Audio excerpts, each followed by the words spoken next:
16, 11, 6, 1 up to என்ற தொடர் வரிசையில் -54 என்பது எத்தனையாவது உறுப்பா வரும்?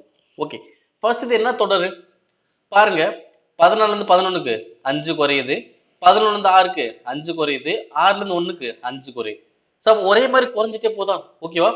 கூடிக்கிட்டே போனாலும் குறைஞ்சிக்கிட்டே போனாலும் என்ன பார்த்தீங்கன்னா கூட்டுத்தொடர்.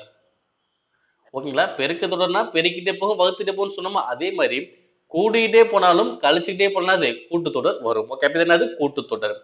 அப்ப கூட்டுத்தொடர்ல இந்த -54 வந்து எத்தனாவது உறுப்புன்னு கேக்குறாங்க. அதாவது மொத்த எத்தனை உறுப்பு கண்டுபிடிச்சாலே போதும். அவ்வளவுதான். ஓகேங்களா? -54 last number. Okay. First number 16, last number எவ்வளோ? 50 -54. ஓகேவா? அப்ப மொத நம்பர் 16, லாஸ்ட் நம்பர் எவ்வளோ? -54. அப்ப எனக்கு எவ்வளவு குறையுது? 5 5 தான் குறையுது. அப்ப வித்தியாசம் எவ்வளோ? -5. ஓகேவா? இப்ப பார்ப்போம்.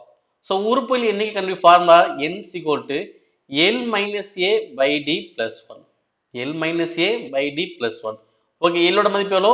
-54 மைனஸ் a ஓட மதிப்பு 16 வகுத்தல் d ஓட மதிப்பு எவ்வளோ? -5 plus 1. ஓகே. இப்ப கூட்டுங்க. -54 -16 கூட்டினா எவ்வளவு வரும்? -70 வகுத்தல் -5 plus 1. ஓகே. மைனஸ் மைனஸும் கேன்சல். ஓகே. அப்ப 70 போய் 5 அடிங்க. ஓரஞ்சு 5, ஓரஞ்சு 5 மீதி 2 20 இல்ல 4. 14 ஒன்னையும் கூட்டினா 15. அப்ப இந்த -54 என்பது எத்தனாவது உறுப்பு? 15வது உறுப்பு. ஓகேங்களா? Answer option last.